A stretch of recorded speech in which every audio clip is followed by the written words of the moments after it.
네, 그렇습니다.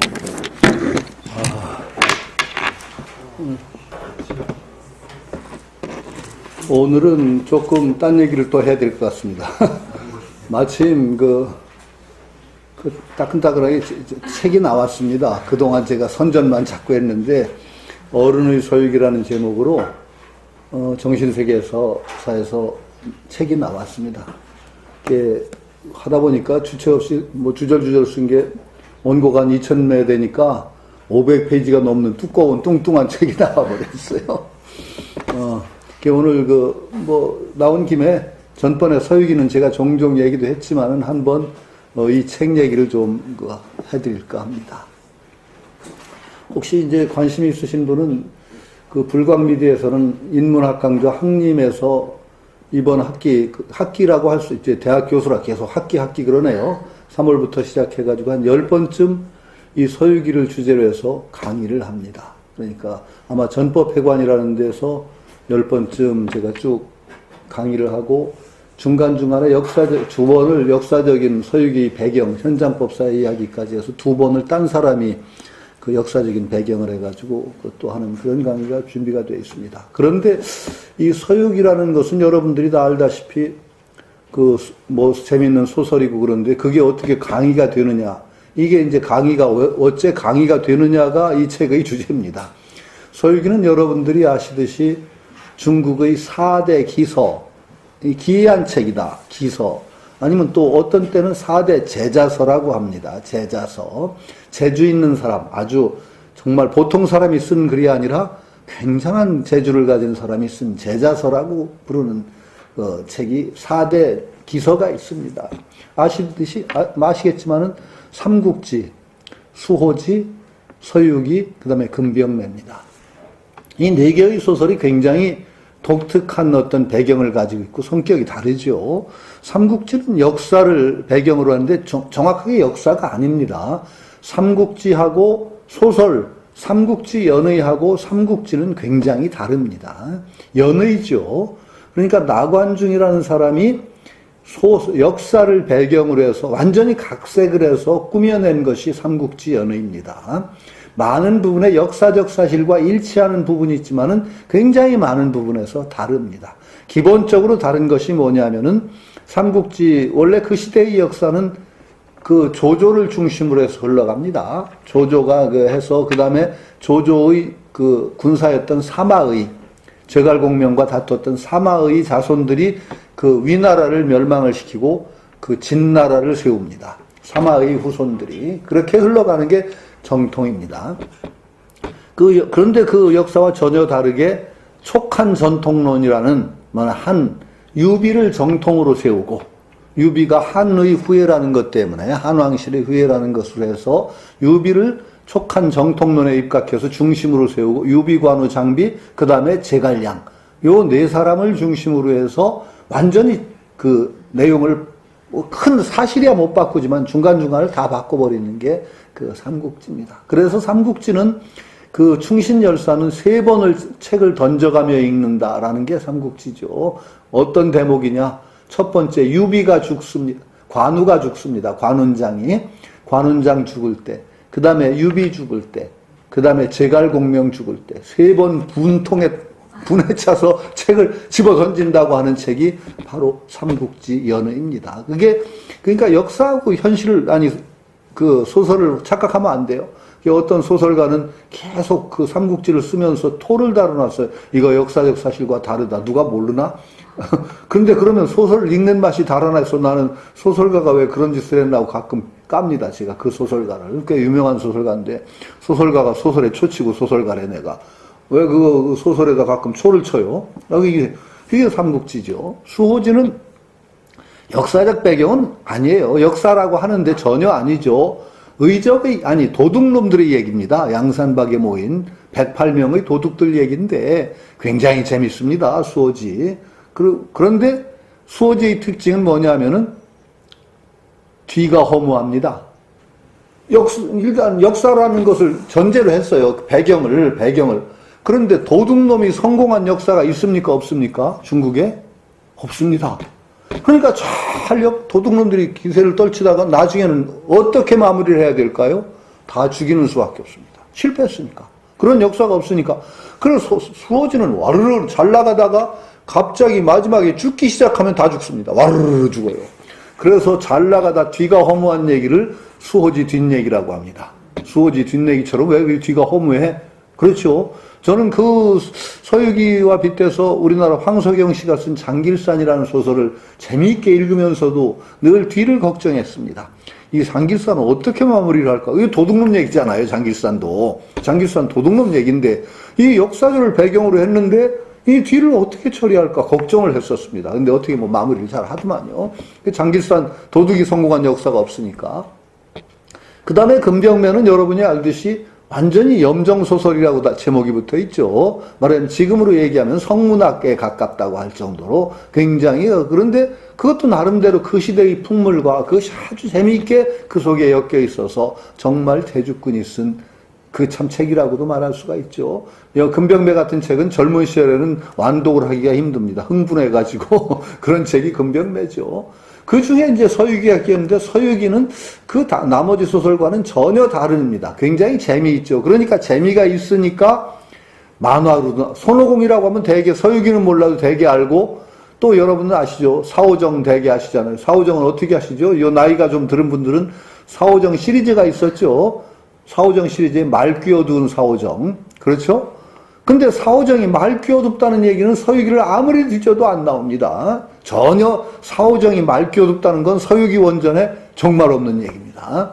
정말 좀 말 없는 사나이기는 해요. 사오정이 존재감이 별로 없이 묵묵하게 가서 그런 특징은 있지만 말 끼어둡다는 건 전혀 서유기 없습니다. 그럼 누가 그걸 만들었느냐? 허영만 화백이 만들었습니다. 만화가 있죠. 아시죠? 허영만 화백. 참 제가 존경하는 화백입니다. 허영만 씨는 그냥 대충 그냥 그림 잘 그리고 뭐 그런 사람이 아니고 허영만 화백은 내용이 있습니다. 그리고 서유기라는 것을 재미있는 책을 소재로 해서 현대화해가지고 나라라 슈퍼보드라는 만화를 그리는데 참 재미있어요. 만화가. 그런 나라라 슈퍼보드에 사오정이 말 끼어둔 사람으로 나옵니다. 그래서 사오정 시리즈가 나올 정도니까 얼마나 대단한 영향을 끼친 거예요. 그러니까 고전의 세계를 배경으로 하면서도 이 현대물로서 그렇게 새롭게 창작을 했다는 점에서 저는 진짜 존경합니다. 옛날 우리 문화가 죽어 있어서는 안 된다는 거예요. 그렇게 새롭게 이 현대인들에게 재밌는 것으로 만들어져서 읽혀져야 된다는 점에서 저는 굉장히 뛰어난 분으로, 저는 그 이전에도 허영만 화백의 만화를 즐겨 읽었습니다. 여러 가지 있어요. 블랙홀, 화이트홀 그런 것도 있고, 아주 쉽게 또 허영만 화백이죠. 그렇습니다. 꼴도 그렇죠, 꼴. 그런 어떤 재밌는 만화들이 많습니다. 그리고 그 서유기가 재밌는 책이라는 것은 손오공 나오는 게 뭐예요? 나라라 슈퍼보드가 아니라 드래곤볼 혹시 아세요? 세대가 좀 다른데 드래곤볼이 거기 손오공이 나오거든요.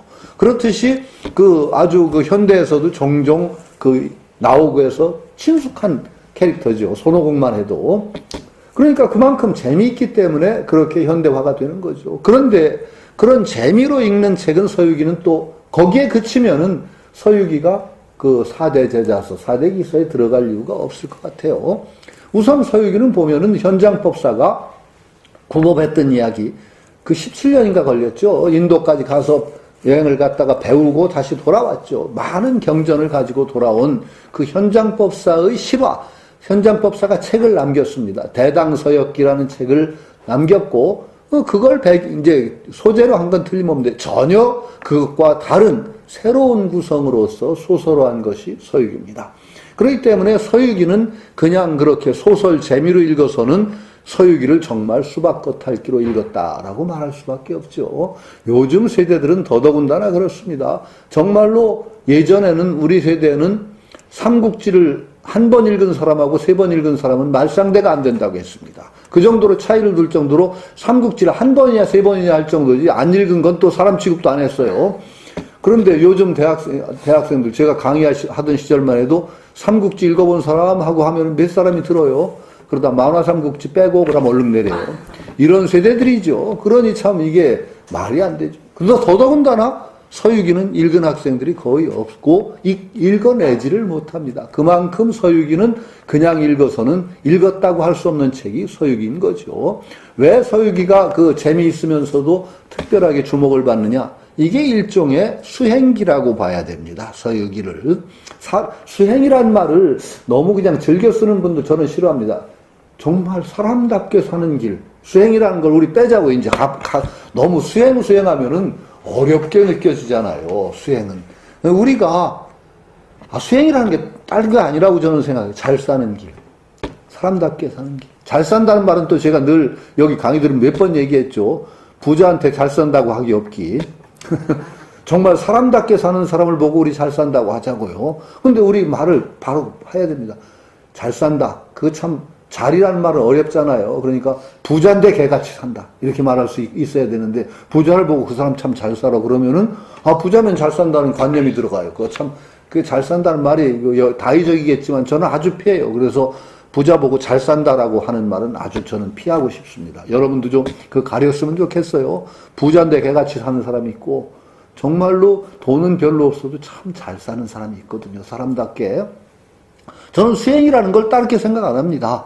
사람이 사람답게 사는 길, 사람답게 되는 길, 이게 수행하는 길이다라고 생각을 하죠. 그러니까 보다 나은 존재가 되기 위해서 노력하는 길이 수행의 길이라고 저는 생각을 합니다. 그러니까 서유기는 그런 어느 인간 존재가 보다 나은 존재가 되기 위해서 노력하는 길을 쭉 서술한 그런 책이다라고 읽어야만 서유기를 올바로 읽어내는 거죠. 그래서 저는 늘 오래전부터 서유기를 주목을 했습니다. 왜? 이 시대의 화두는 저는 뭐라고 생각하느냐? 재미라고 생각합니다. 재미없으면은 세상에 아무리 좋아도 안 쳐다봅니다. 요새 세대가 그렇습니다. 그러면 어떻게 해야 되죠? 이건 정말 의미 있는 거니까 재미없어도 와서 들으라고 아무리 부르짖어야 소용이 없다는 얘기입니다. 어떻게 돼야 되느냐? 재미가 있어서 끌려와야 된다는 거죠. 어쨌든 간에 조금 흥미를 느끼고 뭐가 이렇게 돼야지 오는 세상이기 때문에 재미가 화두라고 하면 어떻게 돼야 되냐? 서유기만큼 훌륭한 소재가 없다. 재미 속에다가 재미 안에 우리가 사람답게 살고 좀 더 나은 존재가 되는 길을 얘기했다는 점에서 서유기는 주목을 해야 된다. 늘 그렇게 생각하고 서유기 속에는 이 시대를 좀 바꿀 만한 여러 가지 재미있는 요소들이 많다라고 생각을 해서 제가 서유기를 떠들은 지가 거의 30년입니다. 25년은 분명히 넘었고 분명히 생각하면은 이 서유기가 그냥 넘어가서는 안 된다. 그래서 게임도 만들고 하다못해 그 캐릭터 산업도 하고 영화도 만들어야 된다. 그게 저는 뭐 떠들기만 한 게 아니라 한때는 구체적으로 제가 움직임을 보였던 적도 있어요. 게임 제작자도 만나서 내가 뭐 하여튼 기본 비용 대줄 테니까 어떻게 좀 게임으로 만들 길을 좀 찾아봐라. 게임만 해서는 안 된다고 그래서 나중에는 영화 감독도 만났어요. 영화 감독들도 만나서 한번 했더니 아주 좋다고 아주 좋다. 게임 제작자도 엄청나게 찬동을 했는데 가장 중요한 게 없죠. 늘 우리 주변에는 돈이 없습니다. 물줄을 못 만나서 결국은 계속 뭐 말로만 떠들고 다녔는데 저는 아직도 그 희망을 버리지 않습니다. 제가 계속 이렇게 얘기하고 다니는 것이 언젠가 이게 문화로 이게 구현이 되리라고 생각하고 저는 요 조그만 책도 그런 길에 도움이 됐으면 하는 그런 바람이 있는 거죠. 그 중에 이제 뭐 앞뒤가 이제 해명해주고 얘기하면 게임 제작자한테 얘기를 해서 게임 만들어 보라고 하고 내가 설명도 해주고 뭐 이제 서유기도 읽어보라고 했더니 아주 그 의미가 있는 얘기가 게임 제작자한테서 나왔습니다. 어떤 얘기가 나왔느냐? 그 선생님, 이 서유기를 소재로 게임을 만들면 전혀 성격이 다른 게임이 만들어져야 될 것 같아요. 그래서 무슨 게임이냐? 왜 그러냐? 그랬더니 지금 아이들이 하는 서양 문화를 뿌리를 둔 게임들은 뭐냐? 흑백 논리라는 거예요. 선과 악. 그 게임 속에 절대적인 악이 등장을 합니다. 그걸 타도해야 됩니다. 잔인해요. 어떤 건 막 그냥 말살해야 되는 악을 말살하는 게임이야. 그러니까 선이 악을 말살하는 게임. 그런 식의 게임이 많은 게임의 다 중심입니다. 핵심. 구조가 그렇습니다. 선과 악이 딱 나누죠. 서유기는 게임을 만들면 선악의 선이 왔다 갔다 해요. 그렇다는 거예요. 그러니까 그 친구가 잘 읽은 거죠. 내가 읽어보라고 해. 그게 뭐냐? 제가 여기서도 가끔 얘기했죠. 손오공이 열심히 요괴를 무찔러서 때려잡습니다. 잡아서 죽이려고 하는데 보살이 죽이지 마라 그럽니다. 왜요? 그러면은 걔가 길을 좀 잘못 들어서 그렇지 근기가 좋다. 그래가지고 보살 제자가 된다든가, 예?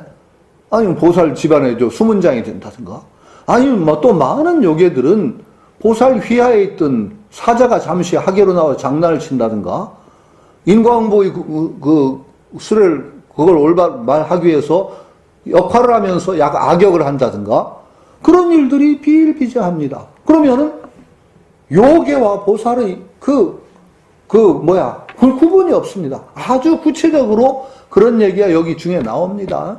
황풍요괴인가 제가 흑풍요괴인가 기억이 나는데 요괴가 아주 잡기가 힘들어요. 그래서 보살 원군을 청합니다. 보살님 좀 도와줘. 그러니까 관세음보살이 원군으로 쫙 오는데 그 요괴 잡으러 오는 거죠.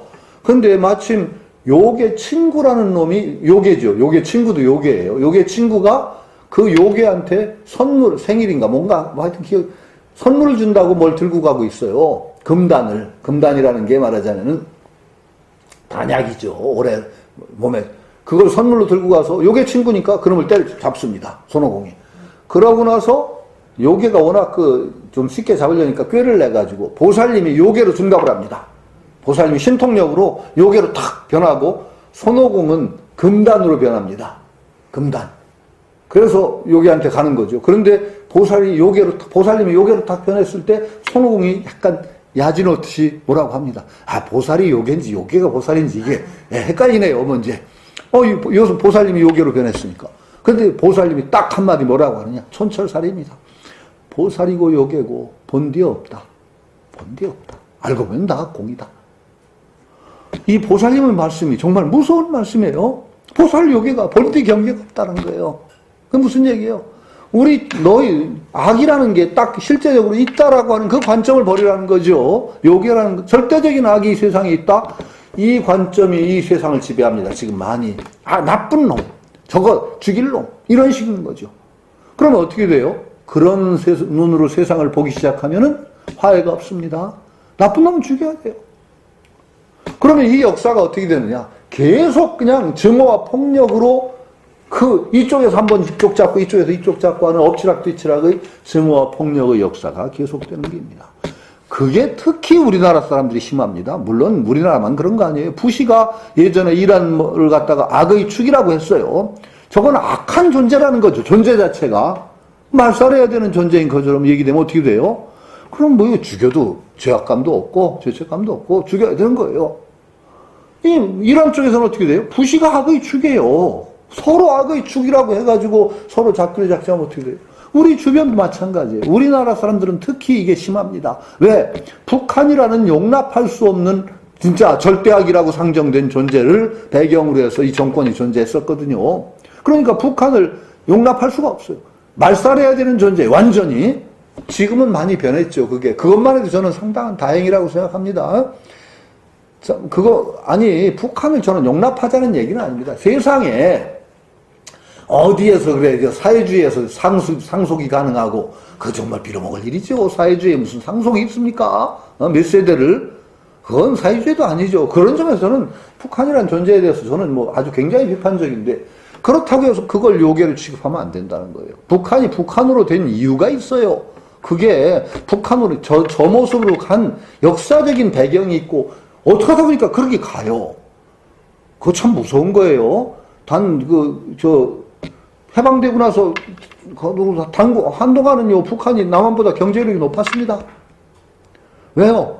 역사 청산을 그쪽에서는 많이 했어요. 지주들 몰수하고 다 청산하고. 그러다 보니까 인민들에 대한 인기도 괜찮았어요. 그런데 조금 지나니까 안 돼요. 안 되는 게 뭐냐? 사회주의의 한계가 와요. 왜? 소유 개념을 인정하지 않으면요, 열심히 안 해요. 바로 역전되고 말죠.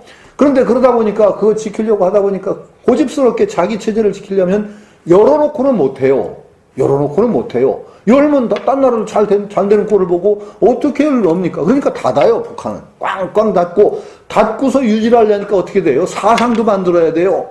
그거 자기들끼리 똘똘 뭉쳐 살잖아. 그게 주체 사상이에요, 그게. 그래가지고 그냥 요괴화가 되는 거예요. 점점 북한이. 그 과정이 있어요. 우리 역사도 잘못하면 그렇게 돼요. 어떻게 되느냐? 박정희 대통령이 끄트머리에 독재를 시작했어요. 독재를 하려면 다 돼야 됩니다. 사상도 만들어야 됩니다. 그게 박정희 대통령 말년에 뭘 한지 아세요? 한국적 민주주의 하자 그랬습니다. 한국적 민주주의. 민주주의가 그냥 국제적으로 모든 데 통하는 민주주의가 아니고 우리 한국만의 민주주의가 필요하다. 일종의 독재를 눈 가리고 하웅식으로 독재를 정당화하기 위한 한국적 민주주의라는 개념을 만들었어요. 그걸 가르치고 그랬습니다. 한국적.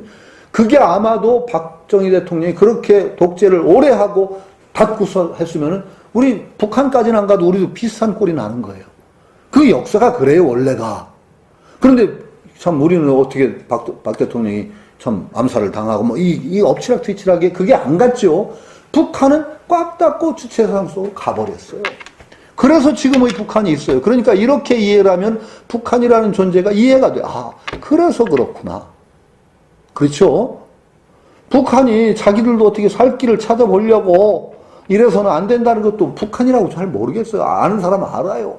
그러니까 90년대, 2000년대 그 전에서 미국에 신호를 보내요. 우리 다 포기하고, 우리 체제만 인정해다고. 그러면 미국은 진주에도 한 말도 안 하고, 우리 다, 그러니까 우리 체제만 보장해다고. 미국에 특사를 보냅니다. 북한도 답답했던 게죠. 미국에서 놓아옵니다. 미국은 잘 알아야 됩니다. 미국은요, 세계에서 분쟁 국가는 이런 긴장 지역이 많아야 유리한 나라가 미국입니다. 그렇게 미국이 좋은 나라라면 바라지 않습니다. 북한을 용인해주고 하는 게 이익이 없어요. 나만의 북한의 갈등 구조 속에서 미군이 딱 진주하고 이래야만 미국은 좋습니다. 어느 정도 좋은 측면이 있어요. 미국에서 싫다 그럽니다. 왜 너희들을 우리가 인정하냐? 북한이 난리가 났거든요. 미국은 죽어도 인정 안 할 것 같아. 그래서 그때부터 핵개발을 시작합니다. 우리가 기댈 때가 있어야 된단 말이죠. 그러니까 이런 역사들을 이해하면 북한이라는 존재가 어떻게 됐는가를 우리가 알 수 있죠. 그러니까 우리는 그런데 역대 정권들이 되게 북한이 있어야 편한 정권이 많았어요. 북한이 있어야 유지가 잘 되는 정권들이 사실은 좋다 나쁘다를 떠나서 그런 성격의 정권들이 많다 보니까 북한을 절대 용납할 수 없는 절대악으로 만들어요. 그러니까 우리 대한민국 국민들이요, 나와 다른 존재를 그냥 다른 존재라고 인정하지 않고 대한민국 국민들은 나쁜 존재, 나쁜 놈, 죽일 놈, 되게 그런 의식이 우리 뇌리에 아주 구조 속에 들어있어요. 그러니까 우리가 정상적인 사람이 되려면 그 구조를 깨야 돼요. 상당히 위험합니다. 그건 잘 드러나지 않는데요. 이민 나갈 때나 그런 때, 적성검사나 그런 검사들 하는, 그럴 때 해보면은요, 우리나라 사람들이 세계에서 가장 자기와 다른 존재에 대한 증오감이 강한 민족이래요. 확실합니다. 그건. 그러니까 우리가 치료해야 될 정신병 중에 하나예요. 그러니까 우리 대인관계도 그래요. 나와 다르다고 보기보다는 나와 다르면 거부감, 나쁘다는 증오심이 일어나는 그런 구조를 가지고 있죠. 그런데 서유기 같은 데서는 여기가 따로 없다. 이렇게 되는 거예요. 나와 관계 맺는 방식에서 문제가 생겼는데 이걸 개선을 하면은 얼마든지 나와 좋은 관계로, 나쁜 존재가 규정된 게 아니기 때문에 좋은 관계로 돌아설 수가 있다는 거죠. 만일 우리가 눈을 그렇게 뜨기 시작하면 우리 세상다는 게 달라지죠. 우리 세상살이가 나와 다른 존재에 대한 포용력이 훨씬 늘어납니다. 삶이 달라지죠. 그러니까 관계 개선을 통해서 주변을 자꾸 아름다운 관계로 엮어나가는 그런 삶의 방식. 나쁜 존재가 있어서 물리치고 없애야 되는 그런 삶이 아니라 내 주변을 자꾸 좋은 관계로 엮어나가겠다는 그런 눈을 가지고 세상을 살아가면 얼마나 삶이 훨씬 더 행복하고 멋있게 되겠느냐 말이죠. 바로 서유기 속에 그게 있다는 거죠. 그러니까 재미있는 가운데 그런 시각을 줄 수 있다면은 그걸 게임으로도 만들고 영화로 만들면은 얼마나 좋겠냐. 지금도 저는 꿈을 버리지 않고 있어요. 이제 정말 이 책을 돈 있는 사람이 읽어줘야 되는데 진짜. 하여튼 그걸 바라는데 모르겠어요. 어쨌든 간에. 네? 원노트에 쓰십시오. 그런 거 잘 못해서.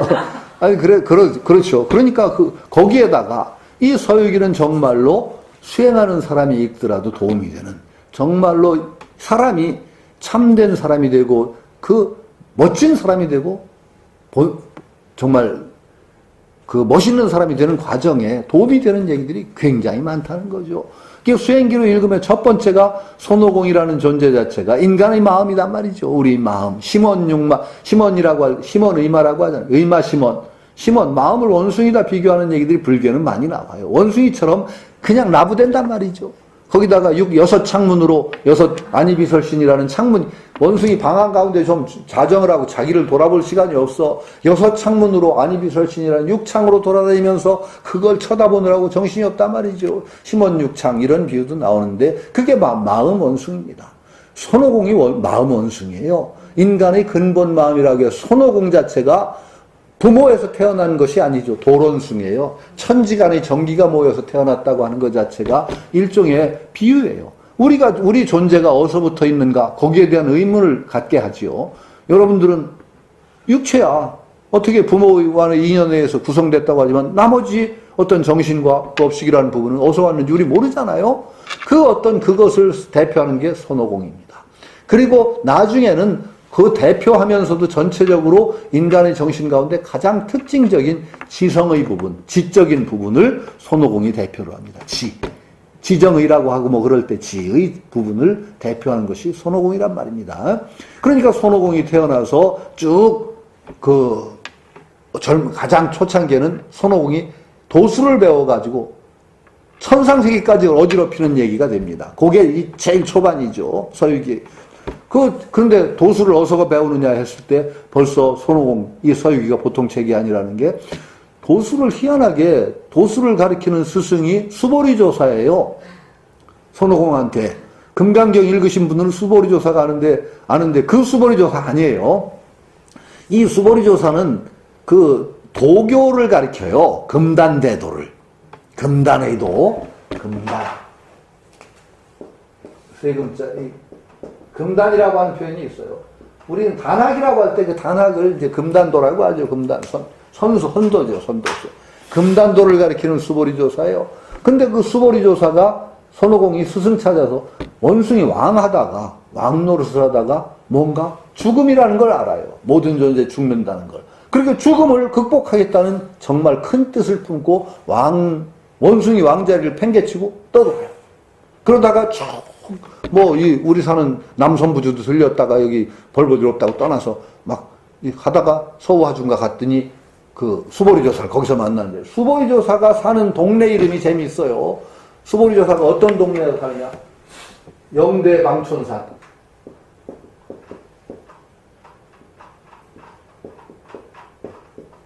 대자는 약자로 쓰지 말죠. 가지고 하나.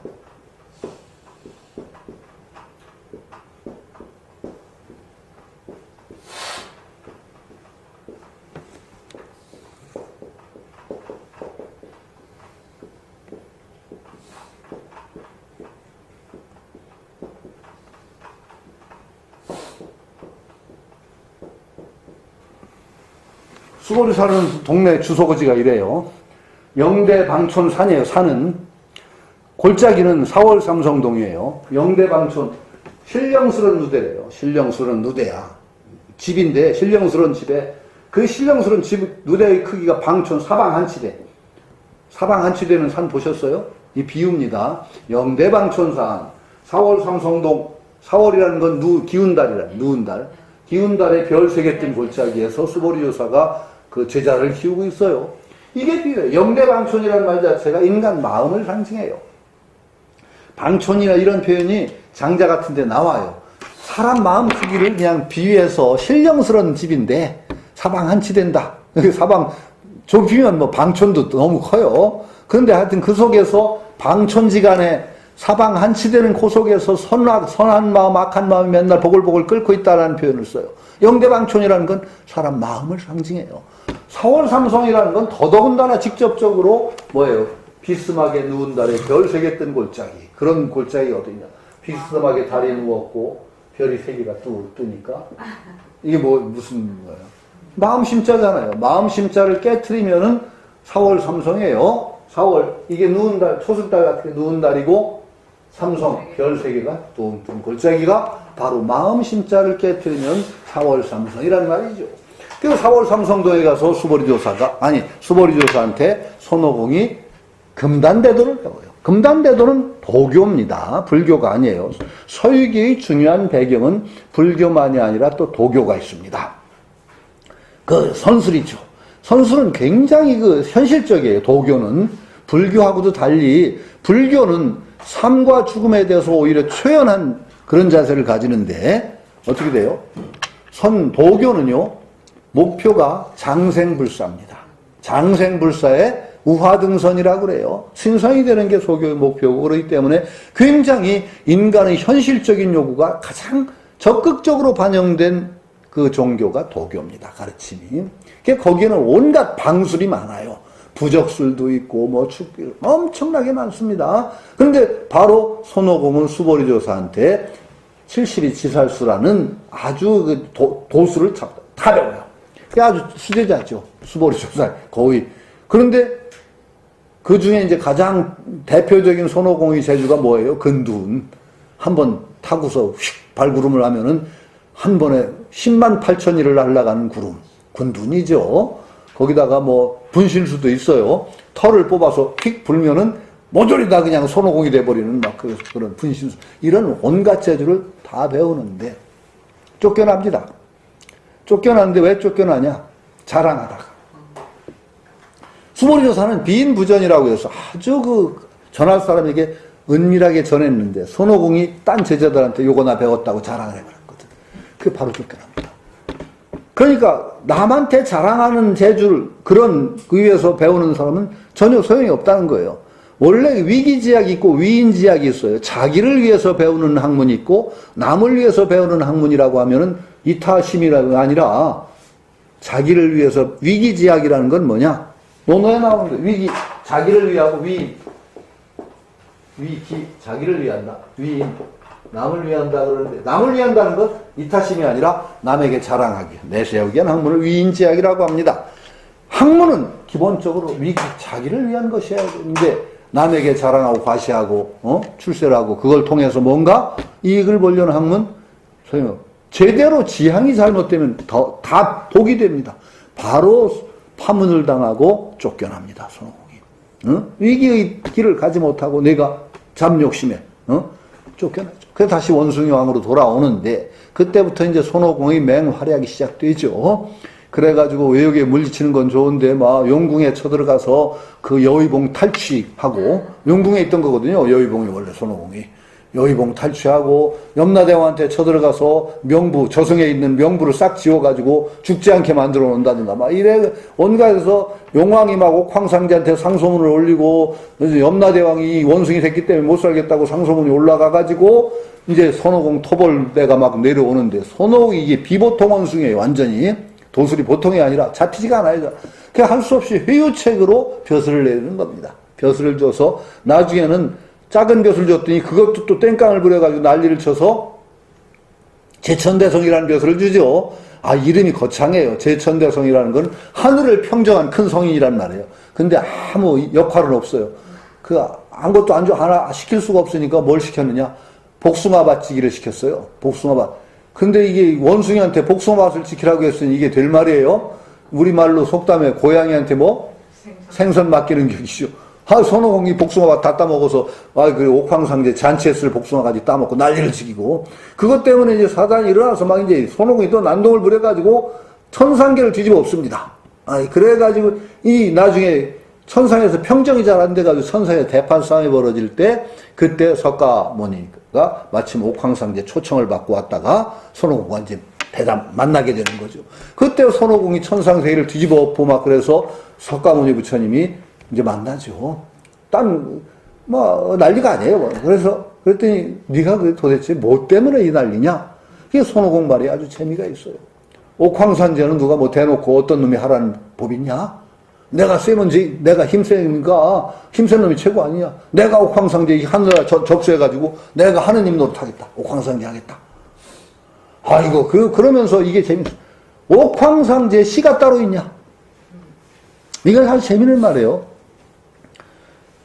이게 사마천의 사기라는 책에 보면은 이제 진섭세가라는, 거기엔 진섭이라는 사람이 하는 말이에요. 왕우장상, 왕이나 제후나 장수나 이 왕우장상이 시가 따로 있냐? 그 따로 없다.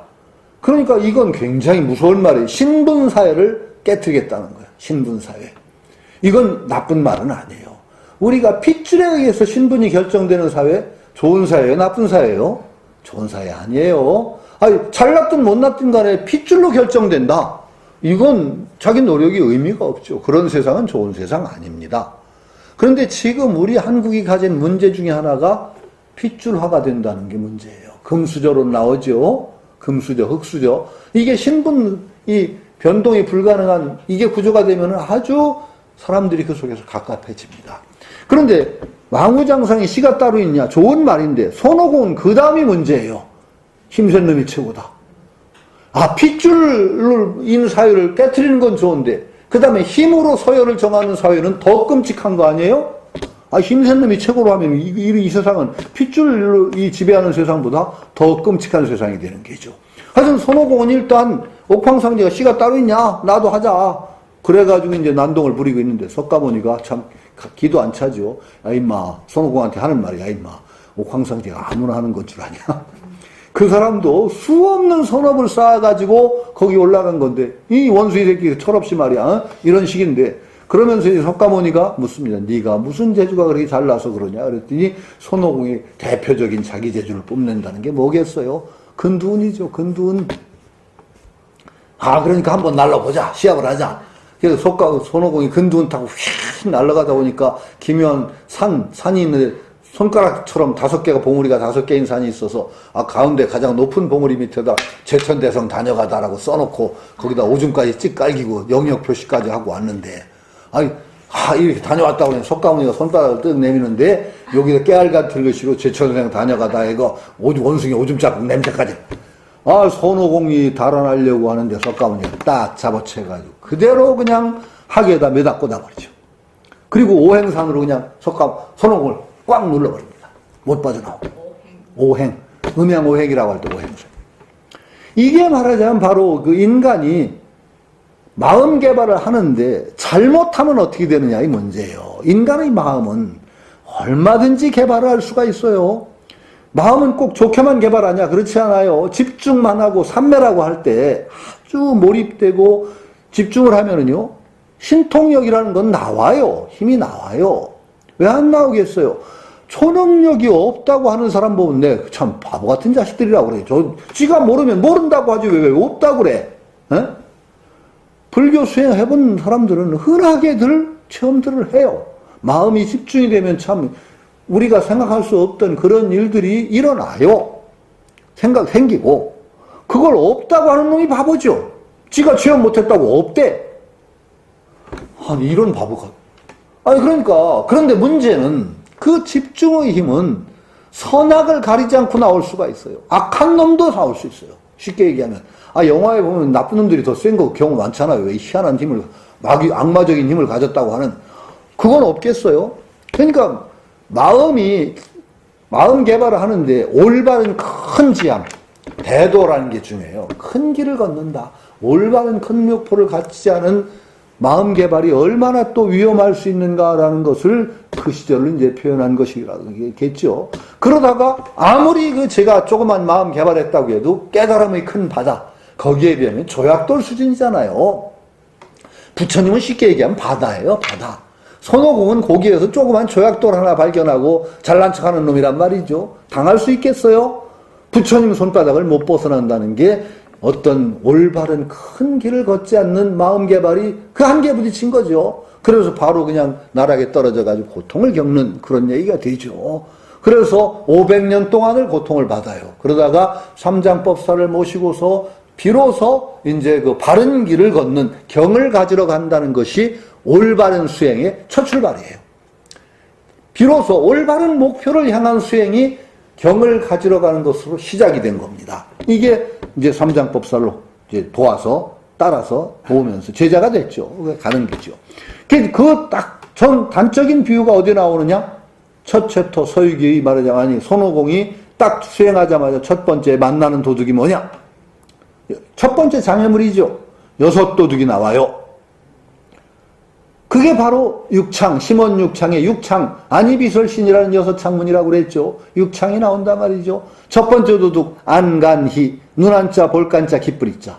두 번째 도둑, 이청로, 귀자, 들을 청자, 썩낼로자. 세 번째 도둑, 비후에, 호비자, 냄새 맡을 자, 사랑했자. 네 번째 도둑, 안이비설, 설상사, 혀설자, 냄새 맡을 상, 맛볼 상자, 생각할, 신의. 그래, 안이비설 신의가 쭉 도둑 이름이, 안이비설 신의, 거기다 이름이 붙었어요. 6도둑이 뚝 등장을 해서, 손오공이 어떻게 했겠어요? 단매에 때려 죽여요. 여의봉 한번 휘두르면 도둑은 그 상대가 안 되죠. 그래서 물리치고 출발하는데, 문제는 이제 그 대목이 뭐냐? 그 대목에 챕터라, 서유기 챕터죠. 절인가 장인가. 몇 회죠? 회라고 나옵니다. 제목이 심원 귀정하니 육정 무정이라 한다. 마음 원숭이가 정도로 돌아서니 6도둑이 자취가 없다. 네? 무서운 제목이에요. 마음 원숭이가 정도로 딱 돌아선 거야. 이제 법장법 따라서. 육정, 6도둑이 자취가 없다. 정도로 들어선 수행의 첫 번째 장애물이 뭐냐? 6도둑, 안이비설 신의의 장애다.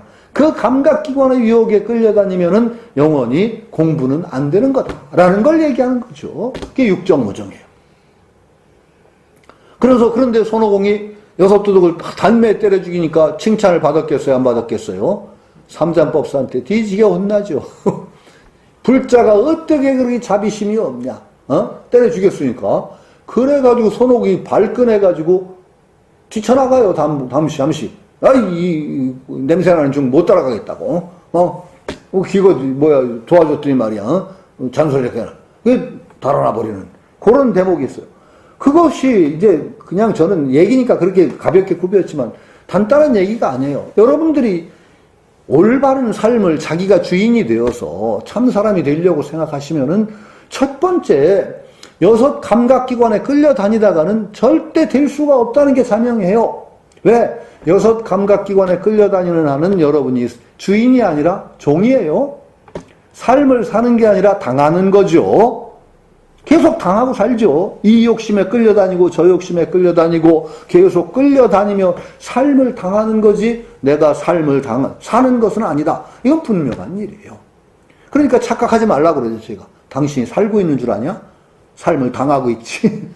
그런 얘기죠. 그러니까 적어도 올바르게 자기가 주인이 되어서 멋지게 정말 멋진 삶을 살고 정말 나은 삶을 살고 그런 삶을 살려는 사람들이 첫 번째 6 감각기관에 맨날 끌려다녀서는 안 된다. 자명해요. 틀림없어요.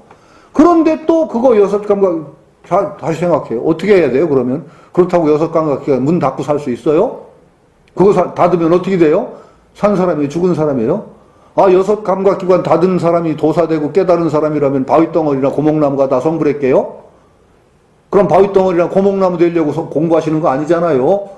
적어도 멋있게 사는 사람이 되려는 건데, 그게 고목나무 되고 바위덩이 되는 게 멋있는 사람 아니잖아요? 그 문제예요. 죽일 수 없는 거예요. 죽여서 안 돼요. 제가 정신 차리고 가면 그들이 따라오게 해야지, 어디 그렇다고 때려 죽여요. 다 교화해야죠. 그러니까 이제 쫓겨나는 것도 맞아요. 하여튼 어쨌든 그 대목만 딱 보더라도 이게 서유기가 어떤 걸 얘기하는가를 우리가 딱 알 수 있는 대목이 되는 거죠. 그 다음에 쭉 저팔계 나오고 사오정 나오고 쭉 나오죠. 그래서 용마까지 나오면 이제 삼장법사, 손오공, 저팔계, 사오정, 용마에서 5입니다. 5이 가는 거예요. 삼장법사는 그 중에서 아마도 그 주인공이면서도 신심이 대표예요. 신심. 삼장법사는 신심이에요. 삼장법사는 정말 재주가 매주예요. 정말 재주 없고 어떤 때는 깝깝하기 짝이 없어요. 지혜는 안 단계, 자비심은 넘치고 그래가지고 손오공 말 안 들어서 고통을 받기도 하고 그런데 처음서부터 끝까지 신심, 올바른 그 길에 대한 믿음은 흔들린 적이 없어요. 어떤 유혹에 빠져도 그 믿음 하나가 흔들린 적 한 번 없어요. 그러니까 삼장법사가 우리가 수행해 나가는데 중심축이 뭐냐? 신앙, 신심, 믿음, 올바른 길에 대한 확고한 믿음, 이것이 삼장법사란 말이죠. 이것이 없으면 절대 안 돼요. 그리고 그 손오공, 사오정, 저팔계가 아마 계정의 3학이나 정도 된다고 봐요. 계정에. 응? 그 다음에 욕망, 의지예요. 그 올바른 길을 꾸준히 행하나가는 어떤 정진이라고 할까? 정진심이라고 하는 것이 욕마로, 말로 한 길을 향해서 꾸준히 나가는 용이 변해서 말이 된 거예요. 그런 5가지 요소를 가지고 쭉 성불의 길을 가는 그 과정이 이제 서육이라는 것으로 나타난단 말이죠. 중간중간에 많은 요괴들, 뭐 장애물이에요. 우리가 올바른 사람이 되고 참된 사람이 되어 나가는데 그런 장애들이 그런 그 요괴로 등장한단 말이에요. 요괴. 그 가운데 보면은 정말로 요괴가 다시 보살 제자가 되고 하는 얘기도 많아요. 그리고 그 중간중간에는 정말 감동할 수밖에 없는 우리 세상을 보는 그런 눈들을 제공하는 그런 얘기들이 많죠. 저는 그 우연히 그 감동한 그 읽다가 참 이 대목에 무릎치고 감동한 대목들이 있어요. 그게 뭐냐면 해골배 얘기죠. 저기서도 한번 얘기했는데 또 얘기 안 할 수가 없어요. 해골배. 사오정이라는 이제 제자를 거둘 때 사오정이 어디에 살고 있느냐? 유사하라는 강에 살아요. 유사하. 흐르는 모래라는 뜻이에요. 그러니까 사막지형의 험난한 그 장애를 아마 유사하로 흐르는 모래라고. 흐르는 유사하라는 강이 표현이 어떠냐? 거위 털도 가라앉는데요. 거위 털도 가라앉아요. 아무것도 못 떠요. 뜨는 게 없어요. 그 강에는. 뜨는 게 없으니까 배도 못 뜬다는 거예요. 배를 띄울 수가 없어요. 근데 그 강 폭이 얼마냐? 700리인가 800리예요. 폭이, 길이가 아니고. 그러니까 건널 길이 없는 강이에요. 건널 길이. 근데 그 강에 유일하게 뜨는 게 있어요. 사오정이 요괴로 살면서 거기에서 많은 사람을 잡아먹었어요. 그런데 서역으로, 인도로 그러니까 불경을 구하러, 뭐 불법을 공부하러 가던 스님들도 잡아먹었어요. 중들도. 근데 그 스님들 해골이 안 가라앉아. 그래서 그 스님들 해골로 배를 엮어서 그 보살님이 주신 정병, 호리병, 귀한 병을 가운데 딱 배치하고 스님들 해골로 배를 엮어서 그 위에 타고 건너. 해골배를 타고 유사를 건넙니다. 그건 무서운 얘기란 말이죠. 이것도. 그건 이제 뭐 어떤 우리의 어떤 세상을 보는 마음 자세를 얘기하는데 스님들이 죽어도 뜻은 죽지 않은 거예요. 세상에 성공한 사람들만의 기록이 남아요. 세상 역사에는. 그런데 성공한 사람들만 있어서 이 세상이 흘러가는가요? 그렇지 않다고 봐요. 수없이 많은 고귀한 뜻을 가진 분들이 자기 희생을 해 역사에 그 희생을 바탕으로 해서 실패를 바탕으로 해서 성공한 이들이 나와요. 그렇죠. 실패한 이들은 우리가 기억하지 않아서 그러나 그분들이 없었으면 이름 없이 쓰러진 그분들이 없었으면 절대 인류의 역사는 이렇게 가지 않는다는 거죠. 불법만 해도 그래요. 불교로 얘기하면 그 인도로 구법을 하러 갔던 뜨거운 그 열정들, 스님들의 열정들, 비록 실패했죠. 사오정한테 잡아먹혔으니까. 실패를 했지만은 그분들의 뜨거운 열정들이 바탕에 계속 도전들이 있지 않았다면 삼장법사는 성공이 있을 수가 없어요. 그게 가라앉지 않는 해골배예요. 해골배가 뜬단 말이죠. 그걸 타고 건너요. 그러니까 그 이전의 그 참 뜨거운 열정을 가졌던 사람들의 희생, 그것을 바탕으로 해서 삼장법사라는 성공이 나온다는 말이죠. 그렇게 보면 우리가 세상을 살아가는 것도 그런 거란 말이죠. 우리가 잘나서 이 세상을 잘 살고 있다. 저는 그렇게 생각 안 합니다. 우리가 해골배를 타고 사는 사람들이다. 옛분들의 희생, 그 고귀한 희생들을 바탕으로 해서 우리가 살고 있고 가장 가까이는 정말 자식을 위해서 정말 아끼지 않고 주신 부모님들의 희생, 그 희생이라는 배를 타고 우리가 이 세상을 살고 있다. 이렇게 생각해야 되는 거죠. 근데 제 잘못을 살기 시작하면 이 끝이 없어요. 그 해골배를 생각하면 우리는 겸손해야 돼요. 겸손해야 돼요. 내가 지금 요만큼 살고 있는 것이 누구 덕인가를 생각해야 되고 또 나는 누구를 위해서 배가 될 것인가를 생각해야 되는 그런 마음으로 살으면요 세상살이가 좀 달라지지 않을까 싶어요. 저는 그 대목에서 정말 가슴이 그냥 뭉클해가지고 몇 번이나 그 대목을 다시 읽고 밖에 나가서 계속 떠들 아들한테 뭐 그 감동 왔다 그러니까 아들 녀석이 아빠는 이상한데 감동을 해요. 그 녀석은 참 이상한 녀석이 아빠를 인정을 안 해. 도대체가 그런데 이 서유기도 서유기 한참 현대불교 연재할 때 아들 녀석이 읽더니 한 말이 있어요. 아빠, 교수가 그렇게 체면을 팽개치고 글을 쓰셔도 돼요? 막 체면 팽개치고 막 얘기하듯이 막 농담도 섞고 막 그랬었거든요. 제 말이 뭐였겠어요? 야, 임마, 체면이 반맥이 주냐? 제가 그랬던 건데, 아들 녀석이 꼭 그렇죠. 하여튼 어쨌든 간에 그 이상한 데 감동한다니 저는 거기서 정말 감동을 굉장히 받았어요. 우리가 정말 겸허해야 되고 겸손해야 되고 후임들을 위해서 나는 어떤 배 역할을 할 건가를 생각하는 그런 삶을 살아야 된다. 거기 유사해서 저는 느꼈던 얘기입니다. 그리고 쭉 가다 보면 별 얘기가 다 와요. 삼장법사 임신도 하고 어떤 물을 먹었더니 임신하고 뭐 그 금가근각의 호리병 얘기도 재밌어요. 그 호리병은 이상한 병인데 이름을 불러서 대답하면 빨려 들어가 녹아버려요. 죽어요. 호리병에. 이름을 불러 대답하면 쏙 빨려 들어가. 그건 뭐냐? 이 사람이 이름의 중요함을 느껴야 돼요. 사람은 이름의 중요함. 이름값을 해야 되는 거예요. 사람이. 그러니까 이름은 굉장히 중요하단 말이죠. 우리 이름 잘 지어야 돼요. 요즘 이름은 뜻으로 짓는 게 아니라 부르는 음문으로 잘 지어야 되는데 왜냐? 이름을 자꾸 자기라고 생각하니까 의미가 있어요. 이름을 잘 짓는다는 건 중요해요. 물론 이름이 모든 걸 결정하는 건 아니지만 나중에는 그런데 인간이 제대로 정말 성숙해가는 과정에는 이름에 대한 집착도 떨어야 돼요. 이름을 자기라고 착각하는 집착이 있으면 절대 올바른 사람이 못 돼요. 이름의 중요성을 느끼고 이름값을 하려고 해야 되지만 나중에는 이름이라는 것도 넘어서야 돼요. 이름은 나에게 잠시 붙여진 상표나 마찬가지야. 떨어질 수. 이게 내 고정불변의 실체가 아니기 때문에 이름도 잠시 덧없는 것인데 우선은 우리에게는 이름 중요해요. 내 이름을 명예라는 게 있잖아요. 사람이 명예심이 없는 사람 참 골치 아파요. 명예 욕이 되면 곤란해요. 근데 명예는 충실해야 되는 거예요. 이 이름은 중요해요. 그러나 이름이라는 집착이 굉장히 나중에 큰 장애가 될 때 말하자면 이름 불러서 대답하면 빨려 들어가는 호리병으로 그 장애가 등장한다고 저는 봐요. 그 장애 재밌어요. 이름 부르면 쏙 빨려 들어가는데 손오공이 처음에 빨려 들어가는데 손오공은 워낙 단단한 몸이라 안 녹고 빠져나와요. 파리로 변해가지고 막 녹은 것처럼 오줌을 싸놓고 해서 찔렁찔렁 흔들으니까 녹은 나무다 열는데 파리로 쏙 빠져나오고 그러는데 손오공은 워낙 단단한 몸이라 태상노군의 그 화로 속에서 견딘 사람이거든요. 손오공. 안 녹아요. 그런데 나중에 그걸 알기 때문에 이름을 바꾸고 가요. 손행자라고 처음에는 손행자거든요. 손오공을 손행자라고 부릅니다. 행자라고.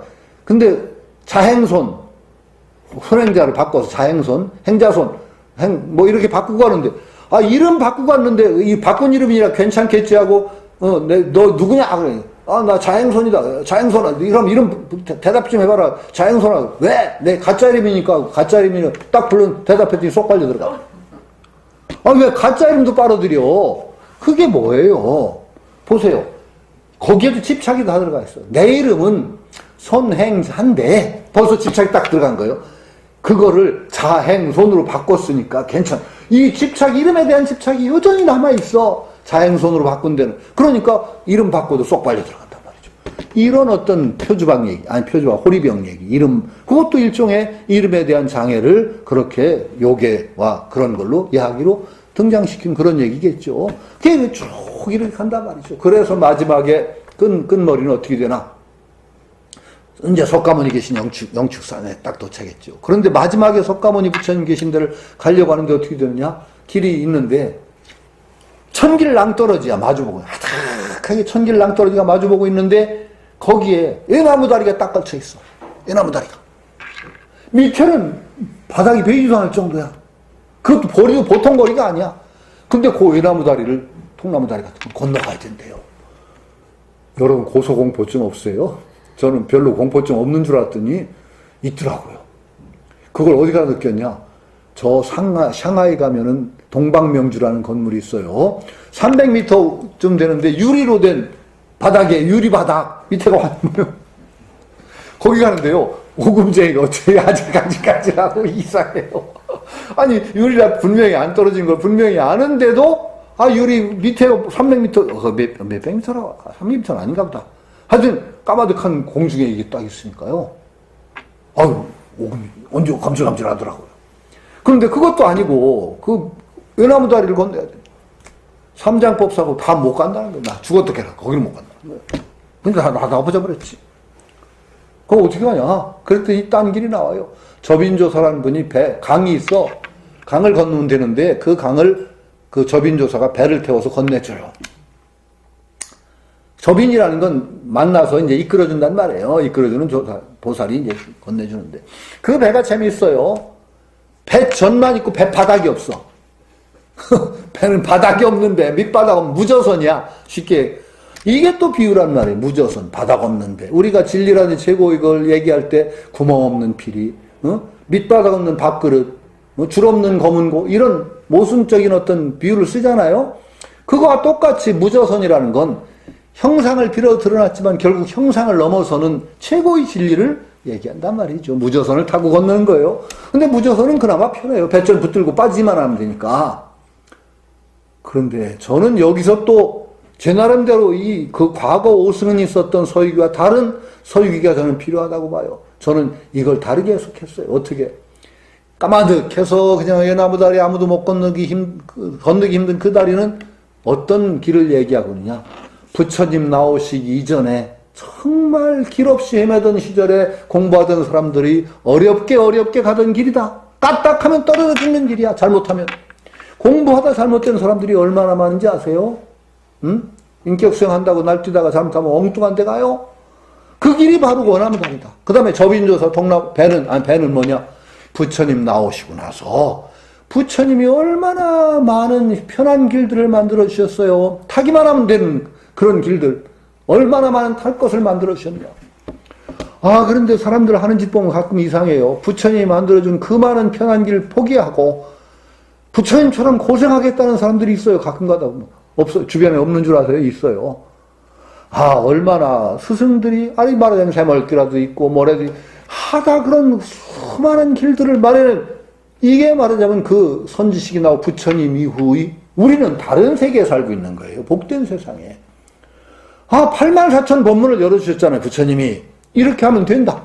고통을 벗어날 수 있다. 가면 돼요. 그러니까 우리가 얼마든지 부처님 오신 이후에 우리는 정말 부처님이 만들어주신 그 탈 것을 가고 정말 행복의 길로 갈 수 있단 말이죠. 편한 길이 있단 말이죠. 그러니까 저는 그렇게 읽었어요. 그걸. 저는 내가 서유기를 쓰면 그렇게 쓸 거예요. 그래가지고 이제 마지막에 쫙 가서 이제 그 부처님을 배하하니까 참 부처님이 찬탄하시고 노고로치 하고 경을 줘서 보내라. 근데 경 참고를 시키는 게 안한가섭이에요. 안암존자, 가섭존자. 그래서 마지막에 진짜 웃겨요. 안한존자, 가섭존자가 뭐 좀 뇌물을 달래. 어떻게 맨입으로 가져가냐고. 그 무슨 뭐가 있어요. 우리가 무슨 거기서 안 주니까 투덜거리더니 경을 줬는데요. 백지경을 줘요. 글자 없는 백지경을. 그게 이제 안 떠들어봤어. 경인이가 딱 아주 신나서 가는데 연등고불께서 큰일 났다. 저거 글자 없는 경을 가져갔다. 저거 가져가 말짱 황인데. 그러면 대홍존자를 시켜서 가서 그 경이 백지경이라는 걸 좀 알게 해주라. 대홍존자가 바람을 타고 와서 경을 확 탈취해가지고 구름 도망가면서 경을 봐서가지고 던져버립니다. 던져버리는 경을 날라 떨어지는 걸 보니까 글자가 없는 경이거든. 그래가지고 다시 돌아오죠. 부처님한테 막 따지고 그러니까 부처님이 걔들이 좀 장난 좀 쳤나 보지. 하여튼 그래서 다시 이제 경을 받아가요. 근데 끝끝내 안한존자, 가섭존자가 뭐 좀 내놓으라고 그래서 부처님 주신 금난가상가 바친가 아마 그래요. 근데 아마 그건 오승은이라는 서유기 저자가 스님들이 뭐 자꾸 바라는 걸 역겹게 생각해요. 하여튼 그래요. 그래가지고 이제 글자 있는 경전을 받아간단 말이죠. 근데 저는 제가 또 읽은 서유기는 또 달라요. 그거 대학 시절에 제가 서유기를 이제 좀 자세한 본으로 읽고 굉장히 그때 감동을 받았거든요. 대학 시절에 그 줄을 떠들기 시작한 건데 저는 그렇게 읽고 그때는 어떤 감동을 거기서 또 느꼈느냐. 대홍전자 제가 읽었던 서유기는 그렇게 쓰였던 것 같아요. 구름으로 타고 도망가면서 그 경을 가짜 경전을 이제 글자 없는 경전을 부숴서 확 뿌려버렸다. 그러니까 뿌려졌다. 하계로 뿌려졌다. 그런데 그때는 저는 어떤가,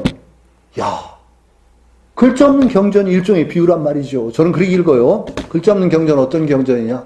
문자로 표현될 수 없는, 문자를 넘어선 진리다. 저는 그렇게 읽어요. 무설설, 말 없는 진리, 말로 표현되지 않은, 글자로 표현되지 않는 진리란 말이죠. 그런데 우리들은 글자 없는 경전을 읽을 수가 없어요. 인간. 그러니까 글자에 있는 경전으로 바꿔줘야 돼요. 바꿔줘야 되는데 그 글자 없는 경전은 그럼 어떻게 됐느냐? 뿌려졌어요. 하계로, 구름에. 그래서 저는 그때 어떤 감동을 느꼈죠? 우리가 사는 세계는 진리가 뿌려진 세계다. 우리가 더덥다고 하는 이 세계야말로 어떤 의미에서는 글자 없는 진리가 이 세계로 뿌려진 것이다. 그래서 우리가 이 세계 속에 사실은 진리가 드러나 있구나. 그러니까 산하대지가 바로 설법을, 무정불이 설법을 한다는 그런 얘기나 이런 얘기 통하면은 그 개성도 있잖아요. 아유일건경, 나에게 한 권의 경전이 있는데 불인지묵성 종이나 먹으로 된 것이 아니로다. 그 속에 참 글자 한 글자도 없지만은 알고 상방대광명, 끝없는 광명을 뿜어내는구나 하는 그런 개성도 있어요. 그러니까 글자 없는 법문, 글자 없는 진리, 이것을 그 경전으로 얘기했고 그것을 결국은 글자 있는 경전으로 바꿔주는 얘기도 뭔가 의미가 있다. 저는 그렇게 읽었죠.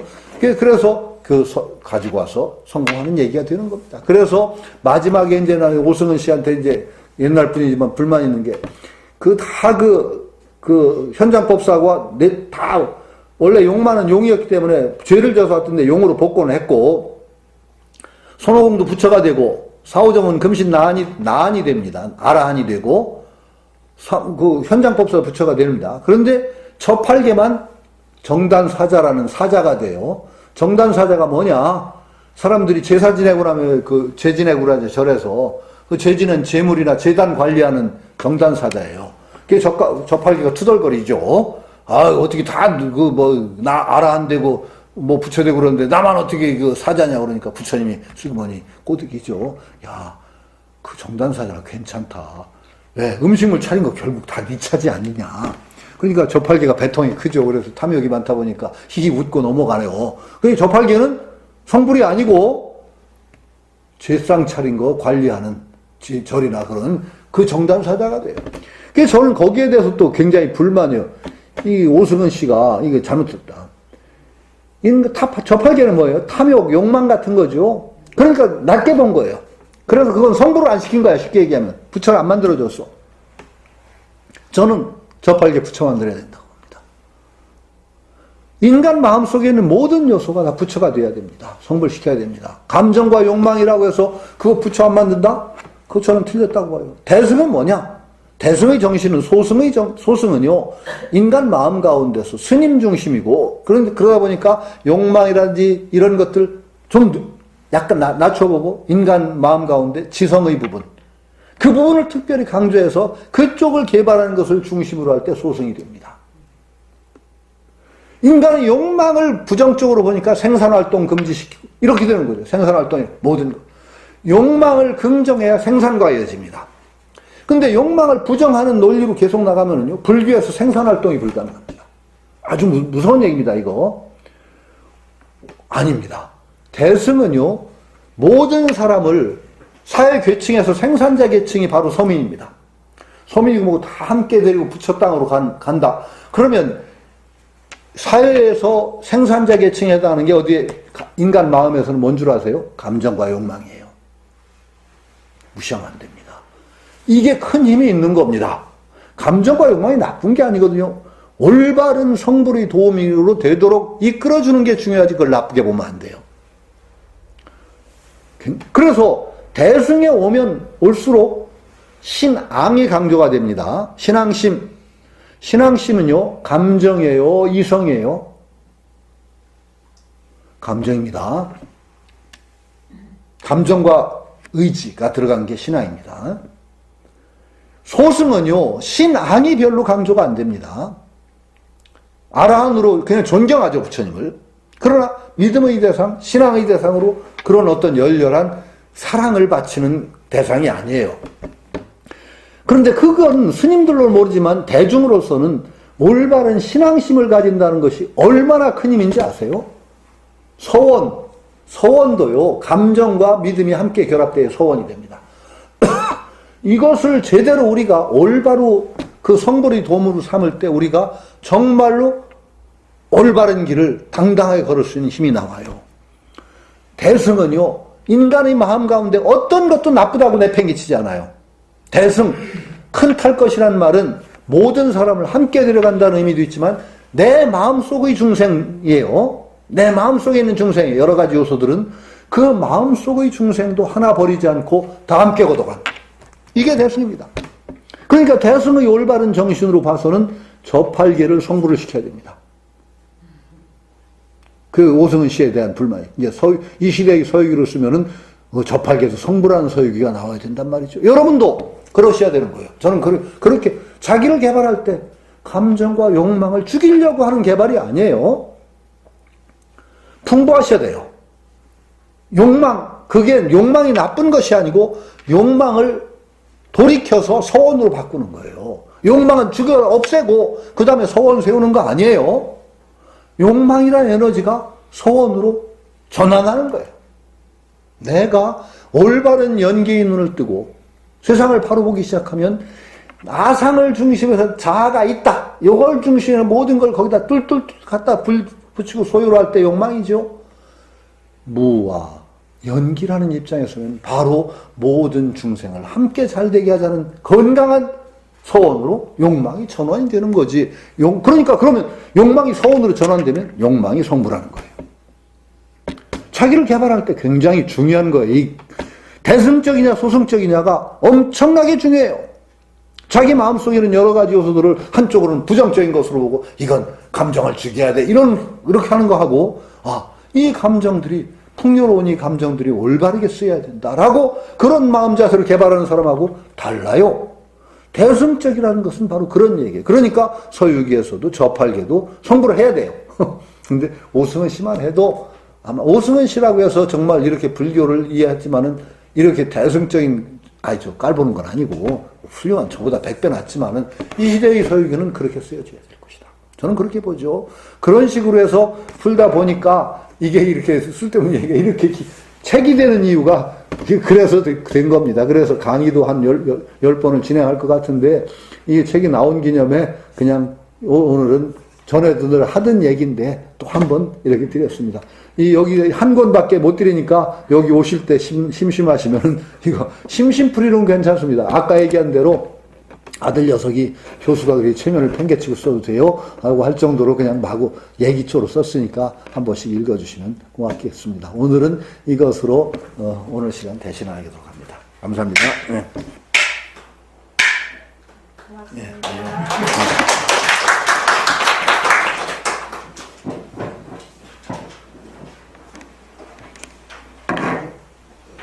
예, 예.